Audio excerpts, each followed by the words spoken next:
الحمد لله رب العالمين والصلاة والسلام على سيد الأنبياء والمرسلين أبي القاسم محمد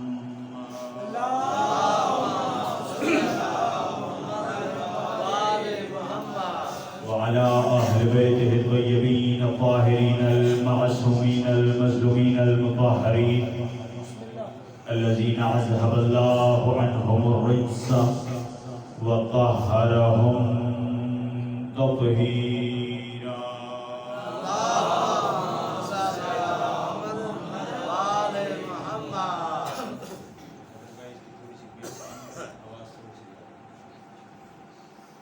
ولعنة الله على أعدائهم وغاصب حقوقهم ومنكر ولايتهم أجمعين. أما بعد، قال الله تبارك وتعالى في كتابه المبين: بسم الله الرحمن الرحيم. ألف لام ميم. ذلك الكتاب لا ريب فيه هدى للمتقين. صلوات.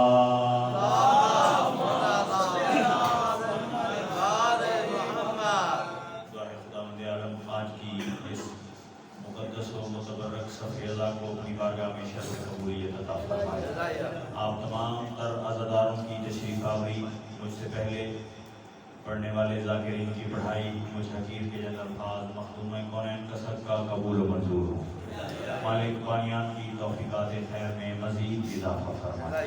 مالک ان کے مرحومین کے درجات بلند فرمائے.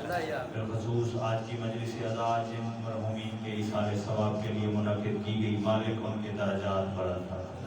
صغائر و کبائر سے مالک درگزر فرمائے.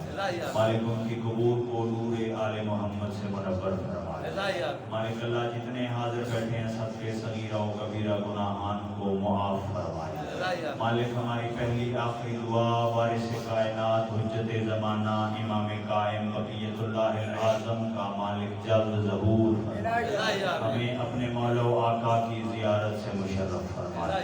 دعاؤں کی قبولیت کے لیے بلند آواز سے سارے مل کے صلوات تلاوت کریں.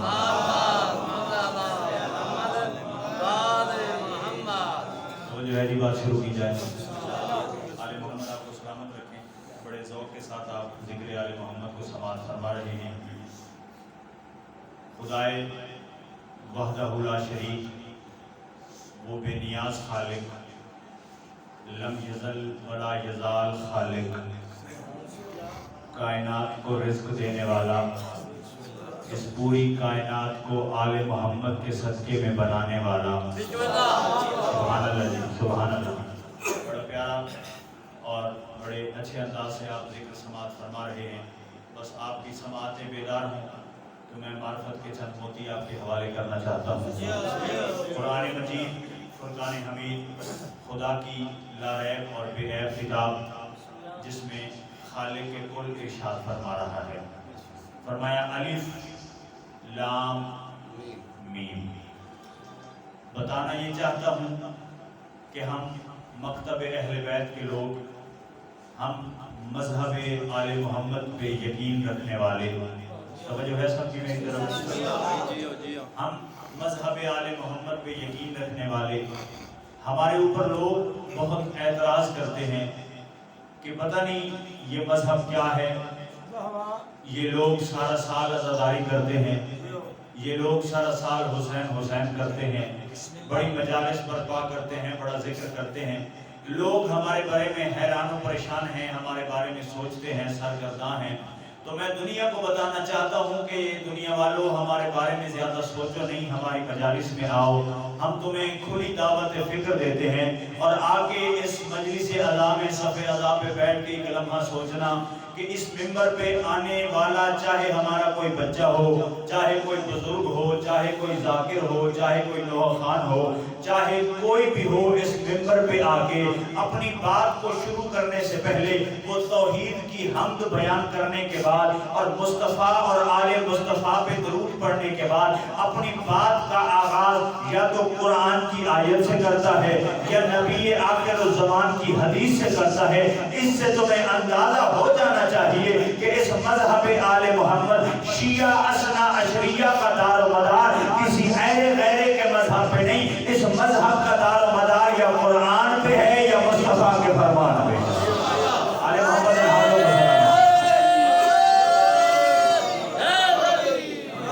ہمارے مکتب کا، ہمارے مذہب کا دار و مدار یا خالق کے قرآن پہ ہے یا نبی آخر الزمان کے فرمان پہ ہے۔ اس لیے میں نے عنوان کے طور پہ ایک آیہ مجیدہ کو تلاوت کیا۔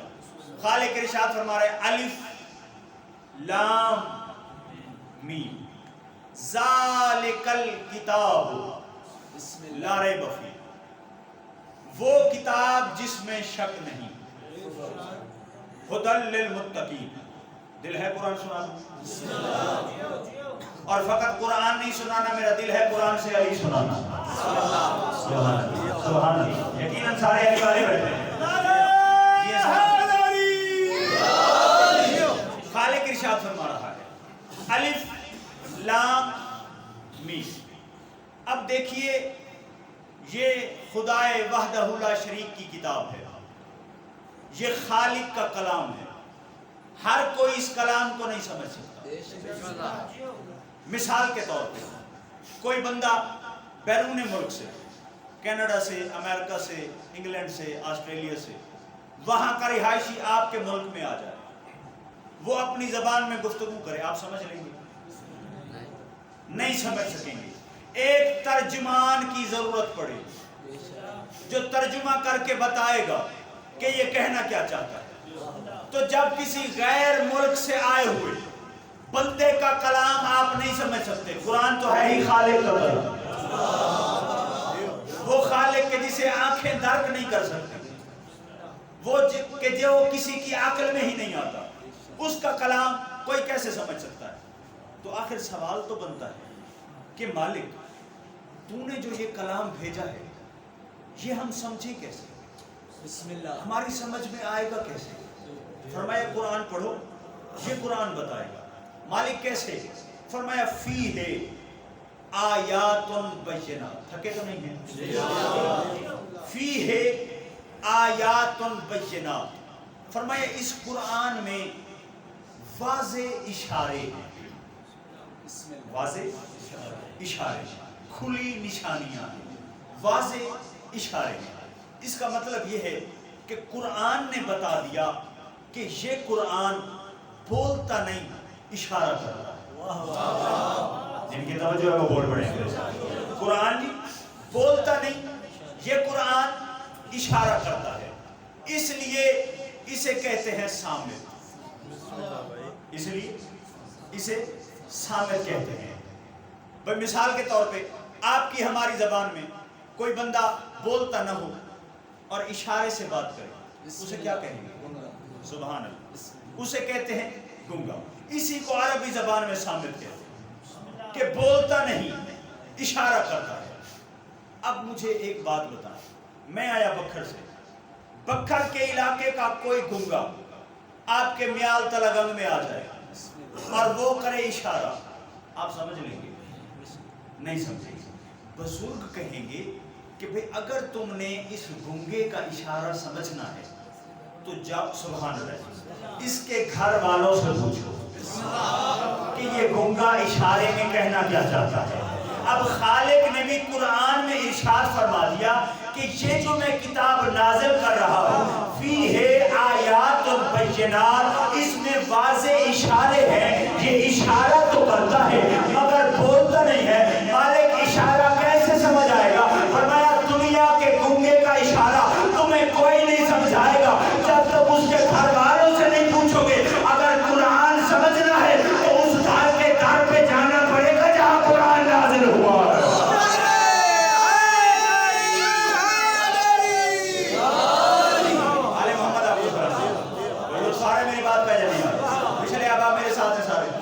آل محمد آپ کو سلامت رکھیں۔ اگر قرآن سمجھنا ہے تو اس دروازے پہ جانا پڑے گا جہاں قرآن نازل ہوا۔ کہاں نازل ہوا؟ نزلہ علی قلبک، ہم نے روح امین کے ذریعے اے حبیب سے آپ کے دل پر نازل کیا۔ اب قرآن اترا ہے مصطفیٰ کے دل پر، ایسے ہیں حضور کے دل پر. اب اگر قرآن لینا ہے تو حضور کے دروازے پہ جانا پڑے گا. ایسے حضور کے دروازے پہ جانا پڑے گا. یا رسول اللہ آپ کا دروازہ کون ہے؟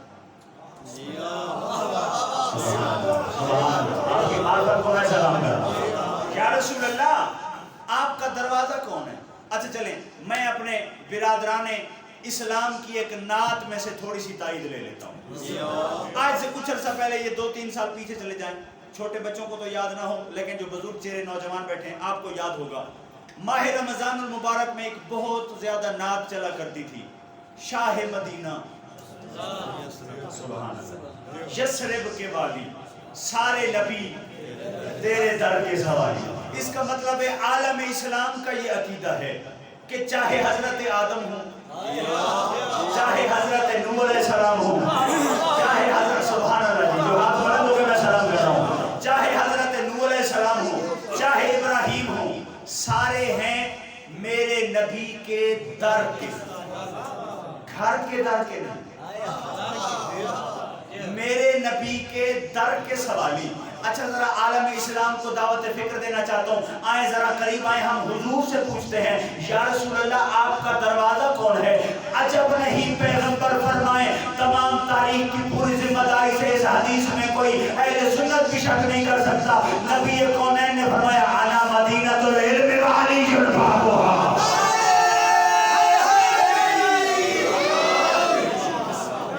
میں علم کا شہر ہوں، علی اس کا دروازہ ہے. اب پیغمبر نے فرما دیا کہ میرا دروازہ ہے علی ابن ابی طالب. ایک ملنگ کا فکرہ مجھے یاد آ رہا ہے اسی حدیث میں، توجہ ہے سب کی؟ کوئی عام ملنگ نہیں ہے، آج کل کا ملنگ نہیں، وہ ملنگ جو بغداد کی گلیوں میں جنت بیچتا پھرتا ہے. سبحان اللہ سبحان اللہ. ایسے علی علی کرتا ہوا جناب بہلول چلتے چلتے ایسے ہارون کے دربار میں داخل ہوا. بیٹھا تھا تخت پہ، کھچا کھچ دربار بھرا پڑا ہے لوگوں سے، علی علی کیے جا رہے. بہلول جب سامنے آیا تو ہارون نے کہا بہلول تو بڑا علی علی کرتا ہے، اور تو میں نے سنا ہے کہ بڑا کہتا ہے کہ علی اور نبی کا رتبہ برابر ہے، یہ دونوں ایک نور سے ہیں. تو بڑے علی کے قصیدے پڑھتا ہے، تو کہتا ہے کہ یہ دونوں بھائیوں کا رتبہ برابر ہے. بہلول نے کہا میں کہتا ہوں، میرا عقیدہ ہے، میں کہتا ہوں اور میرے عقیدے پہ دلیل موجود ہے. اس نے کہا پھر میرے ساتھ مناظرہ کر. اب دعوت تھی علی والے کو، آ میرے ساتھ مناظرہ کر. مزاج بیدار ہیں یا نہیں ہے؟ آ میرے ساتھ مناظرہ کر. اس نے کہا میں تیار ہوں. بہلول نے کہا تو مجھے نبی کی کوئی فضیلت سنا، پھر میں تجھے علی کے فضائل سنا. اب ہارون کہنے لگا میرے نبی کی فضیلت یہ ہے کہ میرے نبی کے پاس حضرت جبرائیل علیہ السلام وحی لے کر آتے تھے. یہ میرے نبی کی فضیلت ہے. کیا کبھی علی کے پاس بھی آئے؟ اب سوال تھا وقت کے حاکم کا، جواب دینا تھا علی کے ملنگ نے. اس نے کہا میرے نبی کے پاس، حضور کے پاس، سرور دو عالم کے پاس حضرت جبرائیل آیا کرتے تھے وحی لے کر. کیا کبھی حضرت جبرائیل مولا علی کے پاس بھی آئے؟ اب علی والا ہوتا وہی ہے جو سامنے والے کو پریشان کر. بڑی خوش مزاجی کے ساتھ جناب بہلول گویا ہوئے، کہنے لگے اچھا ہارون تو جو کہتا ہے کہ میرے نبی کے پاس حضرت جبرائیل آیا کرتے تھے، بتا سکتا ہے بھلا حضرت جبرائیل میرے نبی کے پاس کتنی مرتبہ آئے؟ بیدار ہو گئے جنہوں کے لیے سناؤں گا. بھلا بتا سکتا ہے کہ حضرت جبرائیل میرے نبی کے پاس کتنی مرتبہ آئے؟ اب یہ وقت کا بادشاہ تو تھا لیکن علم تو نہیں رکھتا تھا. ساتھ ایک بیٹھا تھا پڑھا لکھا، اس نے سرگوشی کی یار اس نے تو مجھے پریشان کر دیا، تو بتا کتنی دفعہ آیا؟ اس نے کہا علی کا ملنگ ہے، گلیوں میں پھرتا رہتا ہے، اسے کون سا علم ہوگا، بس جو تیرے من میں آتا ہے کہہ دے 24,000 دفعہ آیا. فوراً ہارون بول پڑا.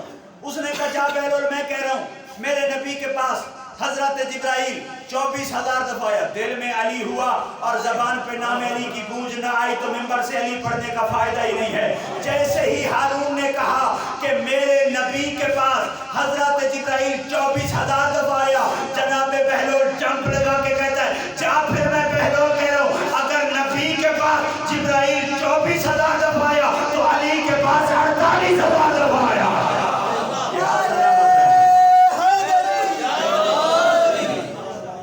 اگر میرے نبی کے پاس جبرائیل 24,000 دفعہ آیا تو مولا علی کے پاس کتنی دفعہ جی؟ ہارون غصے میں آ گیا، اس نے کہا بہلول میں تو سنتا تھا تو دیوانہ ہو گیا، تو سچ میں دیوانہ ہو گیا، تو نے نبی سے علی کو بڑھا دیا۔ جملہ سنیے گا، تو نے نبی سے علی کو بڑھا دیا۔ جناب بہلول نے کہا عقل کا علاج کر، میں تو حدیث سے بات کر رہا ہوں۔ سبحان اللہ سبحان اللہ سبحان اللہ، آل محمد آپ کو سلامت رکھیں۔ کہا میں تو حدیث سے بات کر رہا ہوں۔ ہارون غصے میں لال پیلا ہو کے کہتا ہے کون سی حدیث سے بات کر رہا ہے؟ جناب بہلول مسکرا کے کہتے ہیں اچھا اتنا تو بتا تو نے حدیث سنی ہے نا، نبیوں کے سلطان نے فرمایا تھا انا مدینۃ العلم و علی بابھا، میں علم کا شہر ہوں، علی اس کا دروازہ ہے۔ ہارون کہتے ہیں ہاں میں نے سنی ہے، حدیث بھی سچی ہے، لیکن اس سے کیسے ثابت ہوا کہ نبی کے پاس 24,000 دفعہ آیا اور علی کے پاس 48,000 دفعہ؟ بہلول مسکرا کے کہتا ہے تو بتا جو شہر میں آتا ہے آتا کہاں سے ہے؟ کہنے لگا دروازے سے۔ جاتا کہاں سے ہے؟ کہا دروازے سے۔ تو کہا نبی کے پاس ایک دفعہ آتا تھا، آتے بھی علی کے پاس حاضر، جاتے بھی علی کے پاس حاضر۔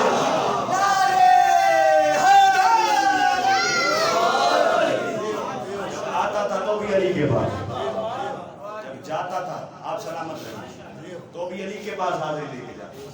تو خالق نے فرمایا، بات یاد ہے یا نہیں ہے؟ کوئی زیادہ طولانی گفتگو نہیں کرنی، میں نے خود بڑا زیادہ سفر کرنا ہے آپ کی دعاؤں کے سائے میں انشاءاللہ۔ خالق فرما رہا ہے کہ اس میں واضح نشانیاں۔ اب خالق نے تو نشانیاں رکھ دی، خالق نے تو اشارے رکھ دی، لیکن لوگوں کی سمجھ میں نہیں آئے کیونکہ انہوں نے قرآن در سے نہیں لیا، انہوں نے قرآن گلیوں سے لیا، انہوں نے قرآن محلوں سے لیا، حقیقی در سے نہیں لیا، اس لیے بات سمجھ نہیں آئی۔